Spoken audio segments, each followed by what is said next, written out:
السلام علیکم ورحمۃ اللہ وبرکاتہ. رب اشرح لی صدری ویسر لی امری واحلل عقدۃ من لسانی یفقہوا قولی. ربی زدنی علما ربی زدنی علما ربی زدنی علما. السلام علیکم میرے پیارے بہن بھائی. آج میں واپس آ گئی ہوں ایک اور ویڈیو کے لیے. آج میں آپ کو بتاؤں گی ایک امیر بندہ لیکن وہ ڈس بلیور تھا. تو شروع کرتے ہیں. کیا نام تھا اس کا؟ اس کا نام قارون تھا. اس کے پاس اتنا خزانہ تھا نا, اتنی کیز تھی نا, اور ہمارے پاس 3-4 ہوتے ہیں نا, لیکن اس کے پاس کتنی کیز تھی. سوچو کتنا خزانہ قارون کا. لیکن اس کی کیز کون اٹھاتا تھا؟ کیز وہ اٹھا بھی نہیں سکتے تھے, وہ کیمل پر رکھ کر کتنے کیمل پہ اس کی کیز خالی رکھتے تھے, اتنا خزانہ تھا اس کے پاس. ہاں جی. تو وہ حضرت موسیٰ علیہ السلام کے ریلیٹیو تھے اور تو ریت بھی پڑھتے تھے, لیکن اللہ کو نہیں مانتے تھے. اللہ کو نہیں مانتے حضرت موسیٰ کو نبی نہیں مانتے تھے. اور حضرت موسیٰ کو نبی نہیں مانتے تھے نا. اور ساتھ میں پتہ ہے ایک بادشاہ تھا, وہ واقعی میں وہ اس کا نام فرعون تھا. وہ ایکچولی ایک شیطان تھا. وہ کہتا تھا میں گاڈ ہوں, مجھے سجدہ کرو. لیکن قارون اس کو بلیو کرتا تھا. تو اس کے پاس بہت خزانہ تھا نا, اس لیے جو پہنتا تھا نا اس پر اور پیاری چیزیں لگاتا تھا نا, اور پیارا ہو جاتا تھا. وہ اس کے پیسے پر بہت پراؤڈ ہے. پھر وہ ایسے مطلب لوگوں کو بتاتا تھا کہ میں بہت رچ ہوں, کیونکہ اس نے وہ پیارے چیز کپڑے وہ ایسے پہنتا تھا اور شان و شوکت کے ساتھ جاتا تھا جس جگہ بھی. زیور بہت زیادہ کہ جس سے لگے میرے پاس بہت زیادہ پیسہ ہے. پراؤڈ بہت تھا نا. پراؤڈ وہ اتنا نہیں ہوتے. اور وہ چیریٹی بھی نہیں دیتا تھا, اتنا خزانہ تھا, ایک کوائن بھی نہیں دیتا تھا. اور جو لوگ دیکھتے تھے نا قارون کو, وہ کہتے تھے کاش میرے پاس بھی ہو ایسے منی, کاش میرے پاس بھی ایسا خزانہ ہو. تو پھر حضرت موسیٰ علیہ السلام سے بہت نفرت کرتا تھا. وہ ڈس لائک کرتا تھا حضرت موسیٰ کو. حضرت موسیٰ پروفٹ نہیں مانتا تھا.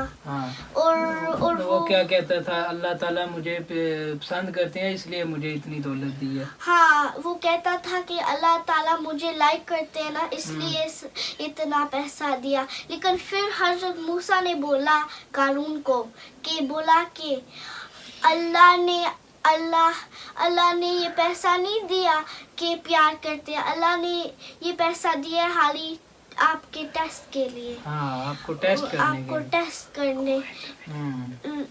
تو پھر حضرت موسیٰ نے بولا چلو پھر آپ مجھے چیلنج کر رہے ہو نا, ٹھیک ہے, ہم ایک دوسرے سے بد دعا کرتے ہیں نا, تو پھر دیکھتے ہیں کس کی بد دعا قبول ہوتی ہے. تو پھر حضرت موسیٰ نے بولا کہ اللہ سے دعا حضرت موسیٰ نے اللہ سے دعا کی کہ اللہ زمین کو سپلٹ ہاف میں کر دو اور قارون کو اس میں ڈال دو, دھنسا دو اس میں. اچھا, وہ تو پھر کیا ہوا؟ اور پھر قارون نے کوئی بددعا نہیں کی. اس نے بس بولا کہ نہیں, وہ بددعا کرتا بھی تو اللہ تعالیٰ نے اس کی قبول تو نہیں کرنی تھی نا. اس نے بولا کہ میرے مال سے میں بچ لوں گا, میرا مال مجھے بچا لے گا. وہ کہتا تھا کہ مال سب کچھ ہے, لیکن مال نہیں سب کچھ, اللہ سب کچھ ہے. حضرت موسیٰ کی دعا قبول ہوئی تھی. پھر قارون گر گیا زمین کے اندر زمین پھٹ گئی بیچ میں سے اور اس کا ساری باڈی زمین میں چلی گئی، لیکن اس کا خالی سر نظر آ رہا تھا، اس کا خزانہ بھی سارا چلا اس گیا کا خزانہ بھی سارا چلا گیا۔ پھر جو لوگ کہہ رہے تھے نا کہ کاش ہمارے پاس بھی منی ہو ایسے، تو پھر انہوں نے بولا اس وقت کہ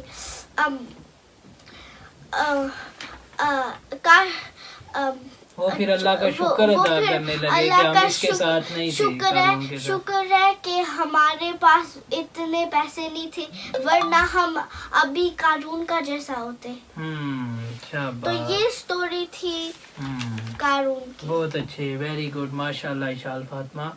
تو آج پھر ہم اس آیت کے ساتھ ہی آج کی ویڈیو کو ختم کریں گے کہ جو لوگ سونا اور چاندی جمع کرتے ہیں اور اس کو اللہ کے راستے میں خرچ نہیں کرتے، ان کو اس دن کے دردناک عذاب کی خوشخبری سنا دو، جس دن وہی مال اور وہی دولت اس کو دوزخ کی آگ میں خوب گرم کیا جائے گا، اور پھر اس سے ان کی پیشانی، ان کے پہلو اور ان کی پیٹھوں کو داغا جائے گا، اور ان سے کہا جائے گا یہ وہی مال ہے جس کو تم جمع کرتے تھے، سو جو تم جمع کرتے تھے اب اس کا مزہ چکھو۔ ٹھیک ہے، تو جو اللہ تعالیٰ نے جو بھی دولت اگر کسی کو دی ہے دنیا میں تو جسٹ فار اے ٹیسٹ دی ہے۔ ٹھیک ہے، جس کو جتنی زیادہ دولت ملی ہے، جتنی زیادہ آسانیاں ملی ہیں، اس سے حساب کتاب بھی اتنا سخت ہوگا قیامت والے دن۔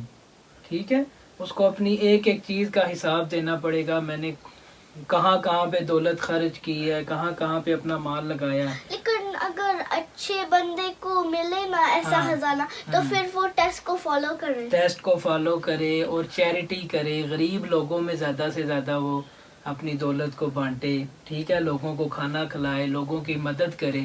ٹھیک ہے، کسی کی ایجوکیشن کے لیے پیسے دے دے، اور کسی کی شادی ہے، میرج ہے کسی کی، اس کے لیے وہ پیسے دے دے، کسی بھی اچھے کام کے لیے وہ پیسے دے، کیونکہ جس کے پاس جتنا پیسہ ہے اس سے اتنا ہی زیادہ ٹیسٹ ہوگا، اس سے اتنے ہی زیادہ سوالات پوچھے جائیں گے۔ تو کوئی بندہ جس کو اللہ تعالیٰ نے زیادہ نوازا ہے تو وہ یہ نہ سمجھے کہ میرے پہ اللہ بہت مہربان ہے اور میرے سے اللہ بہت خوش ہے اس لیے مجھے اتنا کچھ دے رہا ہے۔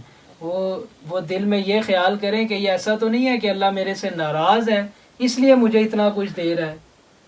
یہ بھی ہو سکتا ہے کہ اللہ ناراض ہو جائے اور پھر اتنا زیادہ دے دے کہ بندہ پھر اللہ کی طرف رجوع ہی نہ کرے، بندہ اپنے روپے پیسے کے پیچھے پڑا رہے اور اللہ کو بھول جائے۔ بعض اوقات ہوتا ہے نا، انسان کے پاس اتنا پیسہ ہوتا ہے، اتنی دولت ہوتی ہے کہ اس کے پاس اللہ کو یاد کرنے کا ٹائم ہی نہیں رہتا، وہ ہر وقت اپنے بزنس میں، اپنے پیسے کے پیچھے، اس کو بڑھانے کے چکر میں پڑا رہتا ہے، دل میں اس کے روپے پیسے کی محبت ہوتی ہے، وہ اس کو چھوڑ نہیں سکتا، وہ نماز بھی نہیں پڑھتا اور کوئی اچھا کام بھی نہیں کرتا، بس ہر وقت یہی کہتا رہتا ہے کہ میرا مال میرا مال، بس یہی کرتا کرتا وہ دنیا سے چلا جانا ہے۔ تو یہ دنیا تو شارٹ سی ہے، اس نے تو ختم ہو جانا ہے۔ تو پھر وہ بندہ جہنم میں جائے گا نا۔ یہ پھر اللہ تعالیٰ فیصلہ کریں گے کہ اب اس کے اچھے کام کتنے ہیں برے، لیکن اس کا حساب بہت سخت ہوگا۔ اللہ تعالیٰ اس سے پوچھیں گے کہ ہم نے تمہیں اتنا کچھ دیا، اتنا مال و دولت دیا، یہ تم نے کہاں کہاں پہ خرچ کیا ہے، ذرا حساب دو نا، ایک ایک چیز کا حساب ہوگا۔ ٹھیک ہے، وہ ہارڈ ورک بزنس میں کرتے ہیں لیکن نماز میں نہیں کرتا اور اچھے کاموں میں نہیں کرتا، وہ ہر وقت اپنے مال کے پیچھے پڑا رہتا ہے۔ ٹھیک ہے، اپنے خزانوں کے پیچھے پڑا رہتا ہے، جیسے قارون تھا نا، ایسے وہ بھی اپنے روپے پیسے، اپنی دولت کے پیچھے پڑا رہتا ہے۔ ٹھیک ہے، I think that's enough for today. تو آج کے لیے ہم سائن آف کریں گے، انشاءاللہ نیکسٹ کسی ویڈیو میں اچھے سے پیغام کے ساتھ یا کسی اچھی سٹوری کے ساتھ آپ کی خدمت میں پھر آئیں گے جی۔ ٹل دین اللہ حافظ۔